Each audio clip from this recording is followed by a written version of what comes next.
I am so excited to be here with you guys today. Before I start clicking through the slides, I just want to look at myself, look at my face, look at my hair. Now, all of you who follow me on Facebook, you're going to be sadly disappointed to know that I cannot see my face. In just a second, I won't be able to see my face like you can see my face, so I will not be playing with my hair. I hate to disappoint. But there's going to be so much information that comes to you today about dramatic play and making sure that you get literacy and math components into dramatic play during your day that you totally would not be watching me play with my hair anyway. But I know some of y'all are expecting that, but you're not going to see it. No fussing. Okay. All right, here we go. We are ready to rock and roll. Let me click forward. Now, y'all look, I'm kind of new at this, so don't be fussing if I mess up a little bit. Okay, here we go. All right. Okay, today or tonight, actually, we are going to do a few things. We're going to define dramatic play and what that looks like in all of our classrooms, hopefully. We are going to, oh man, I brought me back. Sorry, hang on, I had to move something. Okay, we are going to discuss intentionality and being in a literacy-driven, having a literacy-driven dramatic play area. We're going to discuss integrating math concepts into your dramatic play. And then at the very end, if we finish kind of early, there's going to be a really quick question and answer session. If we take the whole time, then any questions that you're posting, I'm going to give you a shout out on my blog post in a couple of days. Okay, so possible question and answer share session at the end is what that really should say. All right, let's go to the next slide. Okay, so what is sociodramatic play? It refers to play involving acting out scripts, scenes, and plays adopted from cartoons, books. Children take or assume the roles using themselves and or characters. The characters could be baby dolls or little puppets or figures, and they interact together on common themes. A facilitator may assist, the facilitator being us, the rock star teachers that we are. We can assist for ideas for those characters, or the kids can just, play on their own and come up with their own characters, depending on what kind of dramatic play area you're having at that time. Settings or props and use of the children's ideas for the story, those are all offered there. Typically, this occurs between 3 or 4 years of age is when the dramatic play really starts happening. As a child matures, themes, sequences, plans, problem solving, characters, and all the other good stuff become richer and deeper as they begin to organize other children for role play, and they even organize their thoughts in different ways. So around 5 years of age, you'll really see some amped up, dramatic play in your classroom. I have had classrooms in the past that mine is a 4-year-old classroom. They have to be 4 by August the 15th. And so we have 4s and 5s by the end of, the year. And I've had classrooms in the past that have been really young classrooms, but they have still been really excellent at dramatic play. This year, I have, it's not really a super young class or a super old class. Everybody's kind of in the middle, and they're okay at dramatic play. I'm really hoping that they're going to get better than they are right now. And the way that we do that is by model. And we're going to see a little bit of that as we go on. Okay, literacy opportunities in dramatic play. So these are just some areas that you could have in your dramatic play area that involve literacy. Letter and sound work, recipes, lists, nonfiction and fiction books, labeling, and story retell can all happen in dramatic play. All right, and the way that this webinar and this PowerPoint are kind of laid out, after we go through these overall areas, we're going to talk about dramatic play in my classroom each month of the school year is kind of how I laid this webinar out. So I hope that you guys like it. And then we're going to talk a little bit about what it takes to make dramatic play, all that it can be. So we'll talk about that too, okay? But to continue on with the overview of things, the math opportunities that you might see happen in dramatic play: sorting, shapes, number identification, numeracy, money, measurement, and even graphing can happen in dramatic play, all right?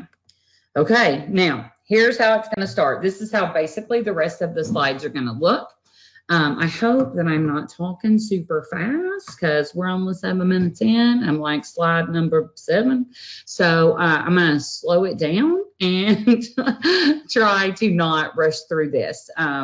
So we're going to look at August 1st, obviously. So at the very beginning of the school year, when we first get started, I start with Kitchen Center, just regular Kitchen Center. I'm going to take this necklace off because it keeps banging the table. Sorry, y'all. It is fabulous, though. It is a vintage ornament with a reindeer antler on it. I got it at the Christmas Village. I know you all want one. I can't give you that one. Love it. Okay, anyway, I digress. Okay, so literacy and math in August. So I start dramatic play just as Kitchen Center because 9 times out of 10, the kids that I'm seeing in my classroom have not ever been in any kind of pre-K or daycare situation before. I teach a voluntary pre-K class in Tennessee, in case there might even be people here that are like, don't even know me. So I bet there are. So I teach in Tennessee, and we have the voluntary pre-K program. And so it's geared toward kids who are at risk in some way, shape, or form. It may be the lower income families, or it may be wards of the state, foster children. Any number of things can qualify them for our program. And because those are the kids that we reach, most of the time they have not been in a pre-K environment before. So all that being said, I start out with just Kitchen Center, minimal. Okay. And then after they kind of have an idea of what that looks like, what it is to play in a bigger center, because my Kitchen Center is always 4 friends, and the rest of my centers around the room mostly are 2 friend centers. So it's, there's some real personality conflicts that can happen when you've got 4 friends involved in it. So after we get used to that idea and sharing between 4 friends and not just 2, that kind of thing, then I step up my game a little bit. So I would go from regular Kitchen Center, and sometimes I've done like a school center. I don't always do that, but I always do a family dramatic play area, because our family situations look so different from home to home. And so I do try to set that up and have babies there and have opportunities over there for them to role play in a family type environment, because some of them may not sit down and eat dinner with their families at home. So to me, in case you haven't noticed that already, you probably have, but dramatic play, even though this session is all about getting literacy and math ideas into your dramatic play is such a social emotional area, and so many social emotional standards and skills can be met in dramatic play. So just know that, and that's very important to me, or else I wouldn't be a pre-K teacher. Social emotional is important. Okay. Anyway. Okay. So let's talk about what literacy you could put into the dramatic play area when you set it up for a family center. You can, obviously, you're going to have fiction and nonfiction books about families, and those go all the way from, the little books that are nonfiction in that they have real photographs of babies, even the emotion books that show the babies' faces, and the big brothers and the sister books, all the way over to, like the Kevin Hinks books with not necessarily Wimberly Worry, but the one about Wendell, and then when the new baby come, baby Julius, or whatever, that, like all of those books that are family oriented, you can put them over there. I also put board books over in my dramatic play area when I'm doing families in August, because you got to read to the babies, and the babies need to play with the books. So that obviously needs to be a board book because they're going to tear it up, right? Right. Okay, so I'm deciding like right now. I am loving doing this webinar, but I'm used to Facebook Live and where I get little thumbs up. So ESGI, I love y'all. And you probably, if I slid that box up, could see thumbs ups, but I want to see thumbs ups. Let's scroll. Because I am instant gratification kind of girl. Anyway, okay, so then I always create a baby data tracking notebook, okay? So if you've had a child in daycare ever, you know they typically come home with like a little report card that like when they're infants, it'll say like how many poops they had and when they took their bottles and when they had a snack and all those things. And when they get bigger in daycare, then it may show if they, you know, made any wrong choices or that kind of thing. Thank you, Rochelle. Thanks for the hearts. Okay. Okay. So, when they're in daycare, they get that. So I felt like when I was creating the family center, that's a great way to incorporate that. Even though it's not a daycare, it's at home. And as a new mommy, you still have to keep your kids on a schedule. And I have twins. And so when I had a 4-year-old and a 2-year-old and infant twins, I wrote everything down. So this little notebook that you're seeing right here, that's what that is. It's just pages that I came up with that I typed up on the computer using a Word document. And they just say like diaper changing time or diaper change. And it's got a little box for them to do a check mark. Baby food, check. Bottle, check. Those kinds of things. And then there's one section that has like lines where they can write notes about it. I'm sorry. And I just slide them into sheet protectors, or you can laminate them, whatever's easier for you. We have this awesome thing in Rutherford County called the Free Teacher Store. And so we get to go and get free stuff once a month. And they had like a box of a gajillion sheet protectors one time. And so I have sheet protectors for everything. So that's what mine are in. Another thing that you can use literacy wise are grocery lists. All of them see their mommies and daddies or grandparents, whoever they're with, making lists at one time or another. So grocery list is a great thing to have. Phone list, and you can talk about important numbers that, you know, if you're home, if you're leaving your little with the babysitter, there needs to be a list of important numbers, all that kind of thing. Those can all be over there. The important thing is that you are giving the opportunity for them to see letters and words in action, okay, so that they can mimic it and then learn from there and go deeper with their words and all those kinds of things. Okay. So with math, it's the same kind of idea. The phone list, there's going to be number ID on there, a number ID practice, number order with sequencing cards. So if you choose to do the book, that's one way to do it, but you also can create the baby schedule with times at, you know, first the baby's going to get a diaper change. Then the baby gets a bottle. Then the baby plays in the bouncer. Then the baby has some baby food. Then the baby's probably going to need another diaper change. And then the baby's going to need to take a nap. And you can put numbers on the bottom of them, and they can put them in number order that way. That's another way to have numbers in there. You can do, this was fantastic. Now, I'm going to be real honest with y'all. I did not do that this year, this last one I'm about to say. But it's brilliant, and I hate that I just thought of it, like when I was coming up with these ideas. Color sorting the laundry. How smart is that, right? So it's, first of all, I always say my class is vocational. Like we have jobs, and we're doing the things. We're doing all the things. So with color sorting the laundry, that's a perfect opportunity for a vocational skill, but also the math skill of sorting by color. And you could just do little baby clothes. And if you didn't have a plethora of baby clothes, and like these babies right here that are on the, that he's feeding on the table, laying with no, you know, that kind of thing, that's okay. Those babies' clothes do not come off, like they're sewn on. So these babies are not really going to have laundry, but you could do die cuts of laundry and do a little clothesline and laminate them, and then they could sort them that way.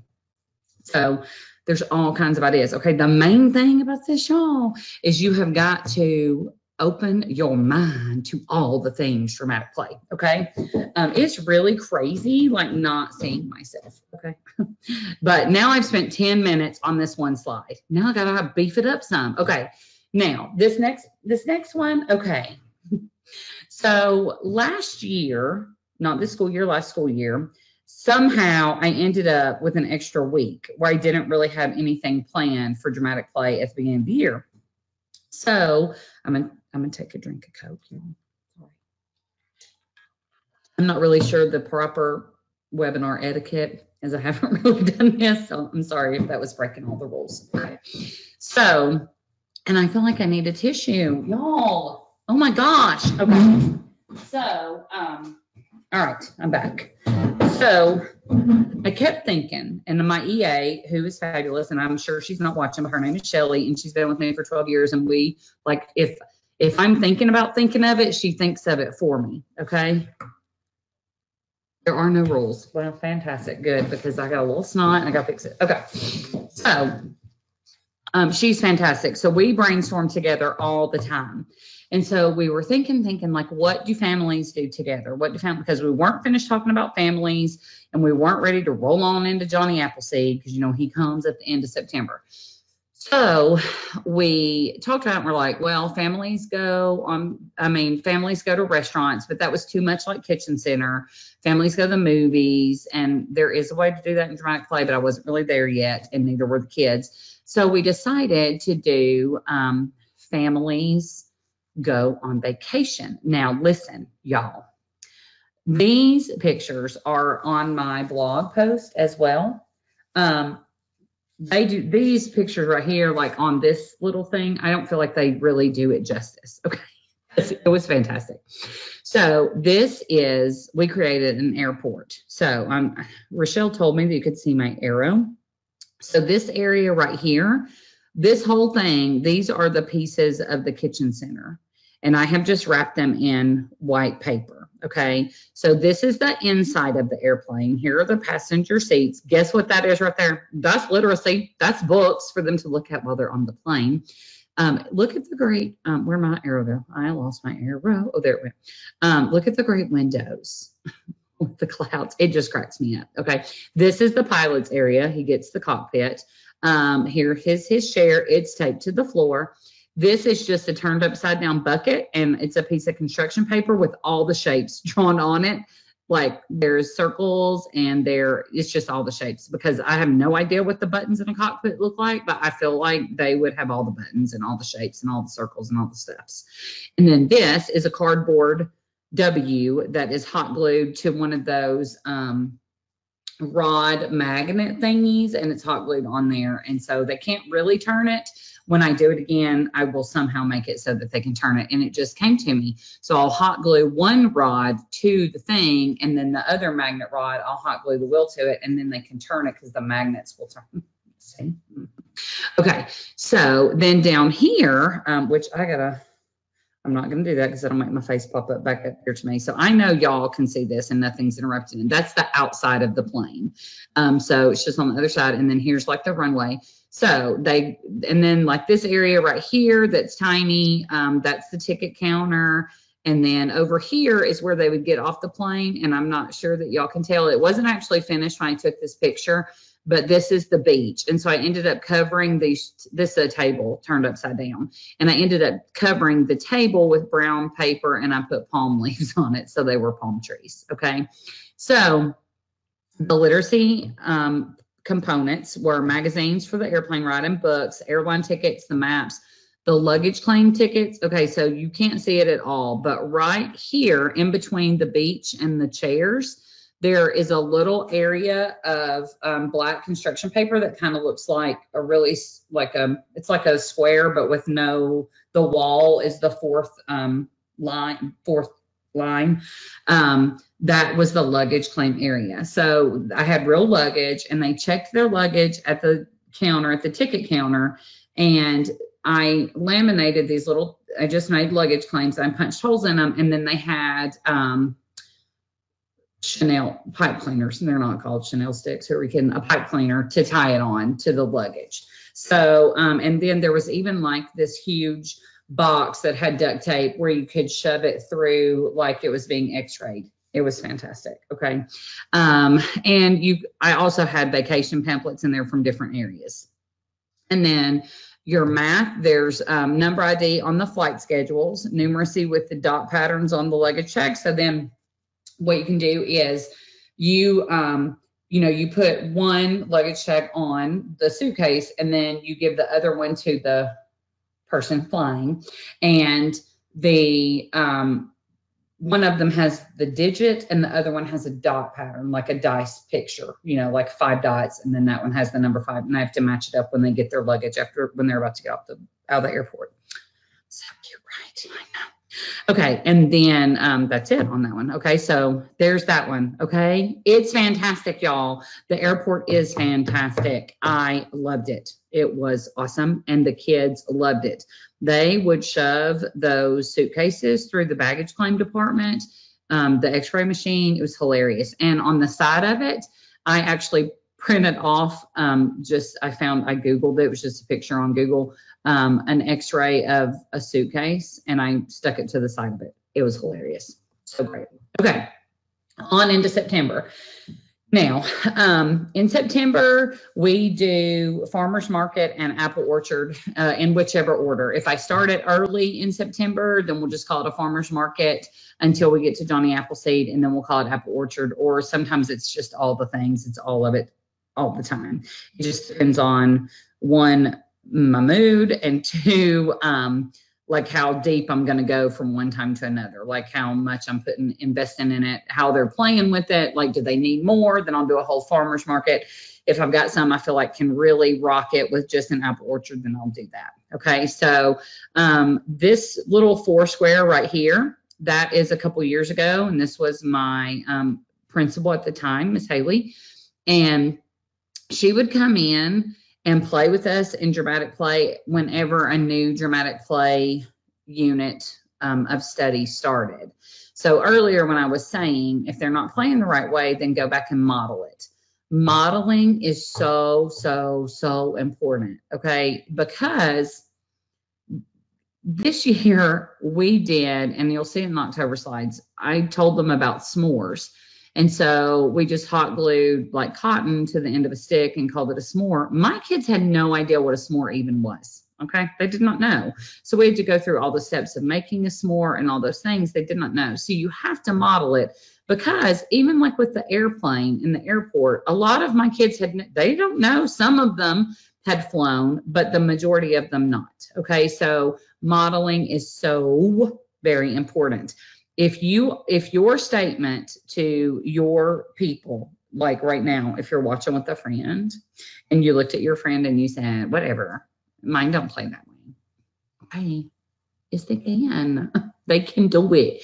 You just have to model. I know y'all can do it. I know you can. If I can sit here at my kitchen table on a Wednesday night and talk to people, and there's supposed to be 1,000 y'all. There's probably not. There's probably like 25 or 7. I don't even know. But if I can talk to y'all, then y'all can do this. Y'all, it's just your kids. We act goofy in front of them all the time. Model it. I'm telling you, model it if you want them to do it right. Okay. Anywho, so this one, these right here, this one and this one are all at the old school. These are at my new school. And by new school, I mean, we just built a new school building. So that's why some of the pictures look a little bit different. They're all my classroom. They're just different years. Okay, so back here, you can already see they're filling a basket. We're sorting by color right there. Let's do it in order, Jamie. Okay, literacy, fiction and nonfiction books about apples. Again, they have not been to an apple orchard. Okay. And so when my EA and I were talking about, we really need to give them that experience. And so we Googled like apple orchards. Yeah, there's hardly any here. Like they're all in Washington State. Yeah. I mean, I guess I should have known that with Johnny Appleseed and whatnot. And there's a whole bunch up north too. We just don't have very many in the Tennessee area. So we did not do that. Went to a pumpkin patch instead. It's fine. We watched videos on YouTube about apple orchards and what they do and what they have. Okay. So, also have fiction and nonfiction books over there. Grocery list, of course, because look right here, when she came in and modeled it, she is talking about what's on her list, what she's got to get from the store. So, that's what they're doing. Now she is writing her order form up, because this one at this point, I think we had rolled on over to, fantastic. All right. We had rolled on over to some pumpkins. And so when Miss Haley came in, she asked for a white pumpkin. Well, I do not have white pumpkin in dramatic play. So that's what she's writing. She is writing about her white pumpkin. She's taking the order for it. Okay. So order forms. recipes, menus. That's what this is right here. This is the Apple Cafe, the Apple Orchard Cafe, and it's just got a list of all the things offered. They're laminated, and they just check off what they want. It's the menu, okay? Math, money, of course. Seriation based on size of apples, because I have all different kinds of sizes. Color sorting, sequence of life cycle of apples, that kind of thing too, all right? Okay. So let's roll on to the next one. I would say, are there any questions? Because I usually do this in front of a live audience, but we're saving the questions till the end. I'm rolling on. Okay. October. Now listen, y'all, I am really guilty of going, this is my favorite, like 5 times, because this is my favorite until we get to something else that's my favorite. Okay. So October, I do a lot. I do community helpers and I do pumpkin patch. And I know that October is fire safety month. And so a lot of people just focus on the fire safety part of things, but we talk about community helpers leading up to that. So I always do the whole community. Okay. So this is what it looks like overall. So like when you walk up on it, this is a burning building. Right here is the picture of it by itself. It is 2 of those trifold boards taped together, and the kids painted it, and I cut windows out. And then well, I lost my arrow. Where'd it go? Oh, there it is. These are just tablecloths that are cut into pieces. And so when they put the fire out, they shove it down in there. And then when the fire's all out and they clean up, they bring it back out. That is not my idea, although it's brilliant. And I would love to take credit for it. It was not my idea. It is from the little sweet girl over at Pocket of Preschool. Pocket of Preschool. She's amazeballs. Okay. I don't know if you're allowed to say amazeballs on a webinar, but I'm saying it. She's amazeballs. So, and I've already learned a lot from her, even though I've never really met her. Because she had this great thing. Well, hang on, we'll talk about that in a minute. Okay. But this was her idea. So when you walk up on it, you're at the fire. Here's the fire truck. Okay. The fire truck is really a little red wagon. And this is a display board that I just made it. They can actually get into the fire truck. They can't move it when it's the fire truck. However, when it is over here, I'm not sure if there's this one spot where I can't see because there's a box over it, but there may or may not be a wagon in that spot. Let me see what happens. I think what's going to happen when I click this is my face is going to pop back up to my, I know what's going to do that. Hey y'all. Okay. There's nothing in that corner. Okay. Hang on. Okay. I know y'all can still see me, but now I cannot see me. Okay. So there's the red wagon right there in the corner. So they actually get to do that when they're at the pumpkin patch. We'll talk about that in a minute. So when they're at fire safety or the community, the thing sits on it so that the wheels won't run. They can sit in it, but they cannot drive the fire truck. They can just sit in it and go, woo, woo, woo. Okay.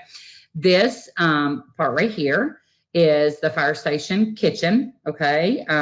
Table, and then all their gear is right here. That's just hose pipe or garden hose, whatever y'all want to call it. Hose pipe is what I call it. And it's attached to like a coffee creamer that I stripped the label off of. It's got red and white tape around it, and they stick the garden hose in one in the top of it, and they go like it's a fire extinguisher kind of thing. It's fantastic. So then when you walk on further in, you will see, if you look at the big picture right here, is like the kitchen area that's for the firefighters. And it has, the only food that's in it is waffles and pizza, because I tell them the firefighters don't really have a lot of time to cook, so they just get waffles or pizza. I mean, it's fine. And then when you walk on over, in this little corner is the urgent care area. So here's the sink, and this says urgent care. And in the cabinet under the sink is all of the doctor stuffs. And then in the chair next to the refrigerator where the waffles and the pizza are is the little urgent care form. And that is a Melissa and Doug kind of thing right there. Okay. Then when you walk on back and you look straight ahead, this is the community map that we create together when we begin our units on our community and community helpers. And we talk about, you know, we've got a Walmart, we've got a Target, we've got our school, we've got a playground, we've got a park, blah, blah, blah. Then I draw it, they color it, we hang it up. Now this little area right here is the police dispatch area. And so they answer the phone, which is a phone from 150,000 years ago, and it's got like Sesame Street characters on it, but it's got a cord, which is why I love it, because they balance it like on their ear, and it's the thing. It's just great. And then they write down in this little police call log where they're going, and then they take a Post-it note and they stick it on the community map, and then they yell over to the firefighters, it's at the Walmart, go to the Walmart, and then they go put the fire out at the Walmart or whatever we're pretending that is. Okay, so the literacy aspects in the community are, of course, fiction and nonfiction books about communities, grocery lists for the firefighters, a call log at the police dispatch, doctor forms at the nurse's station, and maps. Okay, and then the other thing that I forgot to add is right here is like the little market where they go shop. There's the buggy, and there's like the fruits and stuff, and it's separated by produce, dry goods, and stuff like that, and I've got all that labeled. Okay, then the math part is money, sorting by color, sorting by item, any kind of sorting, number ID, and then measurement, of course, because you got to check and see like how many lengths of hose will you need to put out the fire here, blah blah blah. Okay, now let me check my time. I gotta roll on. I'm talking too slow now. See, that's what happens. Here is the other October dramatic play. This is the Pumpkin Patch. Now here's where I'm fixing to give Pocket of Preschool her biggest shout out ever. I don't even know her name. I'm sorry, really, because I should know it, but I'm sorry I don't. But these little labels that I have on things are from her pack on Teacher Pay Teacher. This is what has changed my life. Okay, are y'all ready for this? This, and then Matt Halpern doing something, and I'll talk about that in a minute. But my kids were, like, I have roll cards in almost all of my dramatic play units. Like if you are the firefighter, or you're the police officer, or you are, if it's the baby, you're the mama, the daddy, the granny, the baby, whatever, the brother, the sister. Okay, and I have these really great little, they like the card slides in it, and then the kids can magnet them to themselves. It's really hard to explain, but they're fantastic. They're not necklaces. A lot of people do necklaces, and that's fine. But our free teacher store had these little, they're like magnet name tag holders. They're fantastic, and you just take in and out what you need. So I was doing that. Pocket, Jackie from Missouri, Pocket of Preschool. Jackie from Missouri. I don't know that she's watching, but Jackie from Missouri, I love your face, okay? Because you have changed my life. And this is why, y'all. So I've always given them the role to play, or they get to pick the role they want to play. But she does this fantastic thing right here. I don't know how well y'all can see it, but this is my bulletin board that stays up. It's in that area. She does these posters for the jobs that are available, the worker, the farmer, the customer. And then she has all these little task cards that you go through them with the kids. Okay, so like you pick up, drives the tractor. Well, who's going to do that?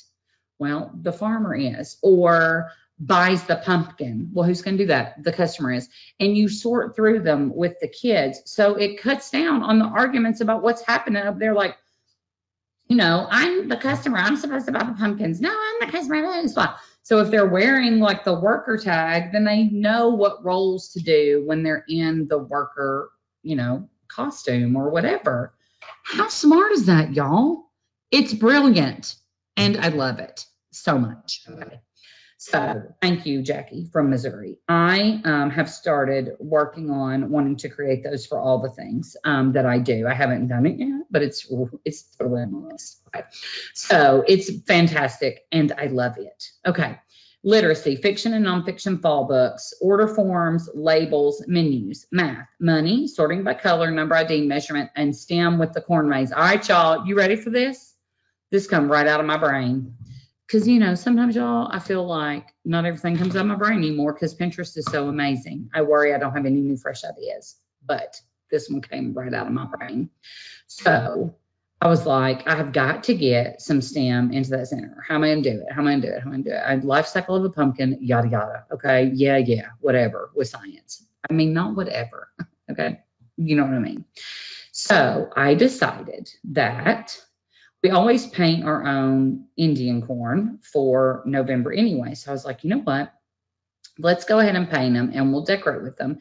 And I had already, because of Jackie from Missouri and her letting her littles totally create a lot of the dramatic play experiences. And I went to a workshop by the state of Tennessee. It was a State Department meeting where they showed a video of a girl that let her people, like her littles, created the whole thing. And then I felt bad. I felt like I was missing, my kids are missing out.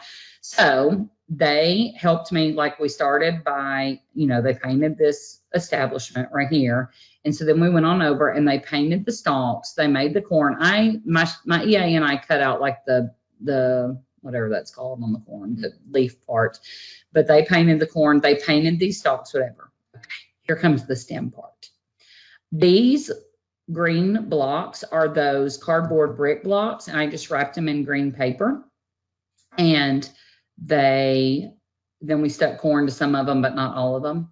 And y'all, they stack them up to see how high they could get them. And then ideally, the idea was to create a maze where they could walk through it. And how high could they get the maze? How many pieces could they get in the maze? And how closely could they walk to it before they knock it down, all the things. Right? I know y'all are thumbs up. And if this is Facebook Live, y'all be like, that's a great idea, Jamie. That's a great idea. I know. I'm so proud of myself right now. Okay. So I get to roll on though. This is the snack shop right here. And there's sorting. There's pumpkin spice, apple spice, candy corn spice. All that's math and sorting. Here's the pumpkin. This is seriating by size again, that kind of thing. Okay. We are rolling on. Okay, I'm going to go through this one really quickly. It's a video. This is how you are going to make those nursery rhymes stick, and those, I don't know, the retelling of the stories even, okay? Use dramatic play. All right, this is going to be muted, but I'm going to tell you what we're doing. It should be muted because I don't think you'll be able to hear it anyway, but I'm going to make sure it's muted. It's coming. Hang on 1 second. Just 1 second. Here it comes, I think. Un momento, por favor. Hang on. Okay. Come on. Big. Okay. All right. Hang on. It's buffering, which is my favorite thing. It's not my favorite thing. Oh my gosh. I already looked at it. Why is it taking so long? Okay. I will preface it by saying, here's my principal again. This is my former principal. This is us doing Peter Pumpkin Eater, except it's not us doing it because it's not going to move. This is a hula hoop. Okay, and I've wrapped orange paper around it. She has on a set of yarn pigtails with a green piece of paper taped to the top for the stem. And if it would ever play, I chase her with it. I'm the farmer. And we do Peter, pumpkin eater, had a wife and couldn't keep her. Put her in a pumpkin shell, and there he kept her very well. And for some reason, it is not going to do it. Okay, so I'm going to excited it. And I'm going to go back to this because it's not doing it. It's making me sad, making me have face. But the kids love it. I chase after her, and then I take it. Peter, pumpkin eater, the whole time she's running. Had a wife and couldn't keep her. Put her in a pumpkin shell, and I put it over her. And there you kept her very well. And she's in the pumpkin. And then all the kids get to do it. They get to choose first if they want to be the farmer or the wife. And then they switch roles, and they do it. And we help them if they're short. And they can't get over their heads. And it is so fun. Y'all, it takes a hula hoop and some yarn ears, braids, and some orange paper. Do it. I'm telling you. It's fantastic. And they love it. And it's hilarious. Okay. All right. This is what is happening right now in my classroom. Oh my gosh, I've got to talk faster. Okay, literacy. This is November, the first Thanksgiving. This right here was a fantastic table that I had that was a rectangle table. It was really a piano bench that the thing didn't open. So I used it as a little rectangle table. We moved to a new building, so I got rid of it. Big regret on that. I should have kept it. But now I just use the little red wagon. So this little red wagon is the Mayflower. Okay. Now, I also have a teepee. It falls like 3 times today. I think it fell. My EA told me. it doesn't hurt them bad. It doesn't hurt them. It just slides, like the sticks slide down. Okay. You can do a TP with all kinds of things. Mine is completely politically incorrect. It is Cowboys and Indians from the Goodwill. It's a sheet from forever ago. The idea is to show that the Native Americans and the Pilgrims were different, and they dressed different and all the things. Okay. Because really and truly, the Wampanoag people did not even live in teepees. They lived in weetus, which looks like a wigwam, but I do not have a thing to make a wigwam with. Okay. So, but we talk about all that. I make sure they're educated on it. And then this, y'all, this is this year's. This is my cabin. Okay. Now, last year I did a cabin. I just wrapped a table and they could get under it. I'm not playing that way this year. This right here is all 4 pieces of my kitchen center. Each piece of it is wrapped in brown paper and then spread out to make the size of the cabin that I wanted, which is huge. It's like a 2-bedroomer. And then the whole thing is wrapped in paper. And then I actually I tried to make what looked like logs on the front of it. And then it actually has a door that opens and closes. That's one of those trifold display boards. Okay. And they go in there. It's got a little table that is those fantastic cardboard brick blocks again that are wrapped up. Okay. So you're like, yeah, Jamie, shut up. It's great. But what about the literacy and the math? It's coming. Okay. So here is where the Matt Halpern is my friend. I love him. And so I noticed in his kindergarten class, the children are writing all the things. They're labeling all the things. They're doing all the writing. They are doing the rules writing for the classroom. He even did this great poster about how not to interrupt small group. And they even wrote the rules for that. So that's what we did. We made a list. Okay. So we looked at books of the first Thanksgiving and we made a list of what our dramatic play center would need, even though I knew what I was going to put in it. We made the big stuff.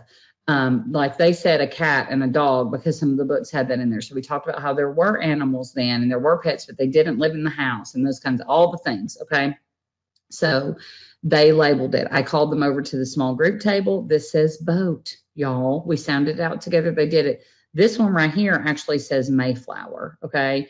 There's one that's on the other side that you can't really see. These are little fish strung up over the fire. So it says fish. These are trees. They're the cardboard blocks again. There's one on there that says leaves. Y'all, they did so great. I'm so proud of them. Inside the Mayflower, there are books about the ocean, because with our C4L curriculum right now, we're talking about that. So there's books about the ocean. Okay. Fiction, nonfiction books, pilgrim journals. There are also journals inside the Mayflower and inside the house and inside the teepee, so they can write about whatever role they're playing. Maps, labels. The math part, sorting by color, number ID on the baskets. So you just do, I just do baskets that stick to the wall and they have numbers on them. And then I have die cut fish, and with the apples, I have apples. With farm, I have eggs, and they put that many in the basket. Okay. Measuring, there's a hammer and stuff over there. They measure to build the cabin. It's fantastic. I'm good at all of this. This has been great. It has been great, probably more so for me because I saw what they were able to do with the labeling and just the writing that's happening over there. It has made my heart happy. Okay. All right, let's go to the next one. Now, the next one is one of my favorites. Surprise, surprise. This is Santa's workshop. Okay. I'm going to talk first about what's going on over here, and then we'll talk about the pictures. The literacy, books about all the holidays, not just Christmas. Naughty and nice list. Y'all listen. Right here on the back of this is the nice list, and it's all the kids. But I also put books over there like empty journals, and I write nice on one of them and naughty on the other. And they write their friends' names and which one they should go in. I mean, I don't revisit it with the whole class. Like, I don't go, okay, these people made the naughty list. But, my EA and I read it at the end of the day to see who they feel like should be on the naughty list. It's, it's whoever wouldn't push them on the swing or help them, whatever, and that gets you the naughty list. It's a tough crowd. Okay. Gift tags, of course. Map of Santa's route. What? Yes, make sure my house is on it. And labels, again. Math, sequencing, numeracy, and the elf in training stuff, the stocking station. We're going to talk about that in a minute. Geometry with 2 and 3D shape ID and match on the gift tags. So we'll talk about that. Like they match the wrapper, they match the gift tag to the appropriate gift that it goes on based on the shape. Okay, so if it's like a cylinder, then their gift tag is going to have a little picture of a cylinder on it. Okay, sorting by size, shape, and color. Okay, now listen, y'all. Some people would look at this picture right here and it would send them into a straight panic. But things like messes do not bother me when they are purposeful play. And I'm gonna get a drink, sorry, y'all. Like purposeful play and things that the kids are learning from, because that's what it's all about. So those messes don't bother me. So ideally, in my Santa's workshop, there is a building station, which is just where they hammer the wooden blocks and they make the toys. Then there is a painting station. Okay, and they paint it. I have the same set of wooden blocks that we've been painting for Christmas, like for the last 10 years. And some of them have paint like this thick on them. Some of them are stuck together. They'll never be the same again. It doesn't matter because that's exactly what they're for. So that's the painting station. Then, ideally, there's a drying station and then a wrapping station. And so I try to tell them, like, you have to check the ones on the drying station before you take it to the wrapping station, but that never works. They just wrap the wet ones, and it's fine. I really don't care. At the end of the day, I take the paper off. Some of it's stuck to the blocks. It's fine. It's not a big deal. There's glitter over there. It's a hot mess express. But they do it in order. If they do it in order, then, you know, it works the right way. If they don't, then it's a little bit messier than it would be. Okay. Now, this is the math part. This is all laminated. The stockings have numbers on them, and this is Santa's bag, and it's got die cuts, and they're laminated, and there's this fantastic invention to write this down. If you're not listening to anything else I say, write this down.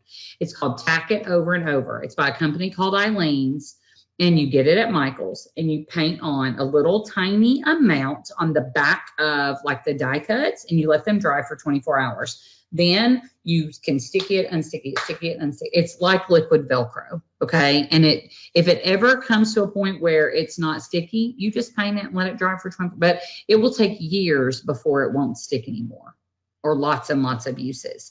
Tack It Over and Over by a company called Eileen's. You get it at Michael's. Invest. It's fantastic. It's like $6 for a bottle this big, but a bottle this big will last you like 3 years. Well, it lasts forever. So their job at the present delivery training station, which is what this is called right here, is to count, look at the number and count that many items and put them in the stock. Okay. I love that. I do. Okay. We're into, wait, did I skip January? No, there it is. Okay. January. Literacy, I could do a couple things. I do a coffee shop. It's called Jellies. My EA's name is Shelly, and I'm Jamie. So most of the things that we have to name, we name it Jellies. So Jellies, coffee, cocoa, and crumbs. And then also I usually do a bear unit in January. So we do Golden Blocks and 3 bears. So with the coffee shop, your literacy is going to be recipes, order forms, and menus, and your money and your based on size, your drink sizes, it's going to be your math. So, you know, tall, grande, venti, or small, medium, extra large. And then Goldilocks and 3 bears. Y'all look, there's my principal again. She's in there. She's modeling. They're the 3 bears. You know who she is. She's Goldilocks. She is writing a letter of apology. I am sorry I broke into your house. It was a wrong choice. I'm sorry I was a wrong choice maker. They are writing invitations for a better time for her to come back when she doesn't have to break into the house, when they can all visit together. Right? Great. I love it. Again, sorting by size for math. Okay. Look, we're going to get through this, y'all. 7:22. I got 8 minutes. Okay. February, Fairy Tales and Bakery. The castle is my kitchen set again. It's just wrapped up. They can go behind it. All the dress up stuff is behind it. We do a tea party. So I kind of combined this one, but fairy tale books, recipes, grocery lists, menus, labels. So, because the Tea Party is going to kind of have some of the same stuff that the bakery does. The bakery is going to have more math with sequencing, following recipes, money, sorting by size, shape, color, again with that. Here's them. They're working on the little menu right here.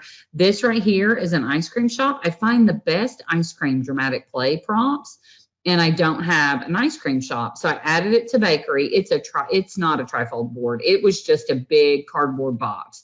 And I cut windows out and stuck it to the side of this wall of computers that we have we have 5 or 6 computers. So a little bit of it is wasted space for me. So I stuck it to the side of it, and they could actually get behind it, come through the window, take the order, take the money. Fantastic. So great. The bakery signage and all that kind of stuff came from Jennifer Horner's TPT. She's another amazing dramatic play diva. So it's great. Jennifer Horner, fantastic. Okay. Now here's another couple of things. I really want this one to work. I don't think it's going to, based on what it showed a minute ago, but let's just see if it does. Again, this is about retelling, okay? Please work. Please don't have to buffer 100,000 years, okay? All right, so I know you can't hear it, but this is the 3 little pigs. What's on their head are pig shower caps from the Dollar Tree, and the wolf, that's a wolf/bear hat from Hot Topic. And she's knocking on the door. So now she's at the stick house, and I've just drawn patterns on big pieces of construction paper. She's saying all the words, let me in, let me in. And so this one covering her mouth is saying, not by the hair of my chinny chin chin. And then Junior right there, I love him. He's got the brick house. And so when she blows and their house blows down, they all go and get behind him, okay? And then she knocks and knocks on Junior's door, and she can't get in, obviously. So what ended up happening was she went and stood on a chair and then pretended to jump into the chimney, that kind of thing, the ending of the story. So if you can't get literacy into your dramatic play, take your dramatic play and put it into your literacy. Okay, that's the way you got to do it for pre-K Pete's. Okay, good, right? Well, we're in March. Let's see, 7:25, 5 minutes. I can get it done. Okay, so in March, because we've looked at a lot of pink with bakery and fairy tales, I kind of beef it up. We do some construction. Literacy is nonfiction books about communities, buildings, tools. I bring in blueprints. My ex-husband is actually a realtor, so I get blueprints from him, and I hang them up.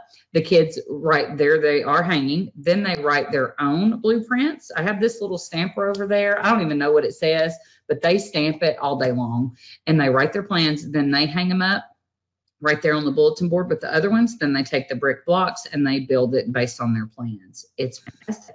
This is not a school bus. It is a dump truck. It is made onto chairs. They can actually get behind it and drive it, okay? This is just them working on the plans. The measuring tape is over there. Math, you're sequencing, following the order of the building. You're measuring, you're sorting by size. There's STEM activities using the blocks. You can do all kinds of things with that. All right, math, April. So we do a huge farm unit. Here's those baskets on the walls. And so here are the faux chicken coops. Here is the incubation station. We actually do incubate eggs in our classroom and hatch chickens and name them things like Hennifer Aniston and, those kinds of things, right? It's funny. I watched The Walking Dead, and so Daryl Dixon is my favorite, and so Daryl Chickson was my favorite anyway. Chick Rock instead of Kid Rock. Yeah, it's great. So this is our faux incubation station, and has the life cycle of the egg, and then they're pulling the eggs and they're putting them in the basket. Lots of things happening in a farm. Here's Jelly Spawn Salon. It's fantastic. There are order forms. There are price charts, that kind of thing. Here is our vet station. This one I think is Jennifer Horner, all the signage. I would love to say that I created all that signage, but I did not. And she's great at it. And I'm not about reinventing the wheel because I spend a lot of time creating the stuff. So if somebody's already made the signage for me, I'm going to use it. This is sorting based on what it says, the pills or the Q-tips or the cotton balls or whatever.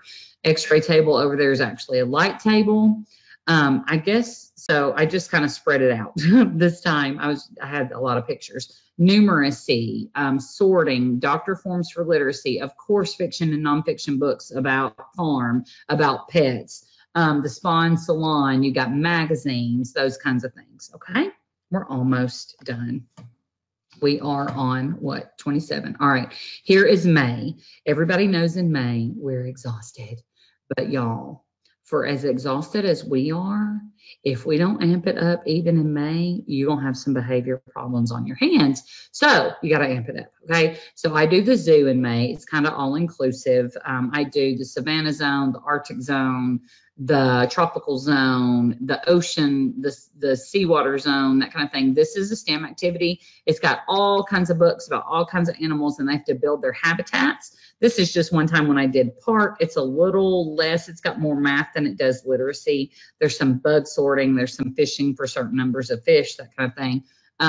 But I really do May most of the time. This is the zookeeper station. He's got lists. He has got, checklists of what he's got to do, who he's got to feed, the amounts he's got to feed him, those kind of things. The literacy ideas for these books about various zoo animals, zookeeper lists, labels, menus, money, for math, because there's also a concession stand.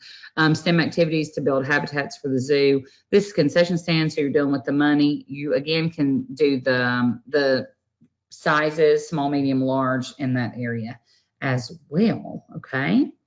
Okay, what? I made it through them all. So here is my blog, www.prekdayswithmissjamie.com, and my email is hubbardj@rcschools.net. You can email me, and don't forget to try ESGI out today for all of your assessment needs. Let me tell you something. ESGI is thebomb.com for quick, easy assessments, and you can look at all your data with all your pre-K or kindergarten or whoever you are teammates. It's all right there on the screen in front of you. It's fabulous. Okay, Rochelle, I don't really know. Are you coming on now? Is that what Yes, ma'am. Here I am. Thank you so much, Jamie. It has been great, and I can't wait for you to read all the comments from everyone. Everyone is saying how brilliant it is, but they did have a couple questions. So can I just run down quick? I know we're almost at time here, but some people had some brilliant questions, and you will get a copy of all the people's questions. So everyone who had the great questions, she will receive those. But let me just run this past you real quick. Mm-hmm. People want to know, where do you store all this stuff? I am very blessed. I have a closet that I share with the ESL teachers. And by I say share, I have 3/4 of it. They have 1/4 of it. But I have it. It's all sorted by tubs. But also, a lot of the things I use over and over again. Like the wagon, the tables, the blocks, I use those over and over again. So a lot of it is out all the time. I just rewrap it to make it look different. But I do store by month. And so everything's in big Rubbermaid tubs, and they're all in a closet. And then if I did not have that closet, I would just bring it home, and it would be in the garage. Okay, people want to know, how many days of the week are you doing dramatic play? Every day. And I do it 5 days a week. My center rotations are 15-minute rotations, but dramatic play is 2 rotations in a row. So my kids are busted up into center partners. So I have 10 center areas. So 2, 2, 2, 2, 2. But kitchen or dramatic play is the top 2. So if Rochelle and Kristen are here at the top one and Jamie and Shelly are at the second one, when we rotate, Jamie and Shelly pop down to out of dramatic play, but Rochelle and Kristen just moved to the second spot because they had just gotten there. And then the bottom of the people come up. So they're playing with 2 different friends. But everybody gets 30 minutes. And I do an hour block of centers at one part of the day, and then about 30 minutes. So they all get about 6 rotations of whatever, and then, you know, but dramatic play is 2 rotations. That is super helpful. Yes. And don't forget, everyone, Jamie's going to answer your questions on pre-K days with Mrs. Jamie. Follow her on her blog. Also look on her Instagram too. We put it there, and it's right on her screen there. So follow her. Is it on there? Instagram. What's your Instagram? I think we put it in there. No. Yeah, it's Jamie _ pre-K. I don't know. Okay. I think we put it in the chat already. Okay. Yes, now for the prizes, Jamie.teaches.pre-K. Okay, say it again. Jamie.teaches.pre-K. We're so privileged to have you today, Jamie. Thank you so much for teaching us today. Guys. I loved it. Thank you so much for the opportunity. I appreciate it. Wonderful. Everyone have a great night. All right. Bye, guys.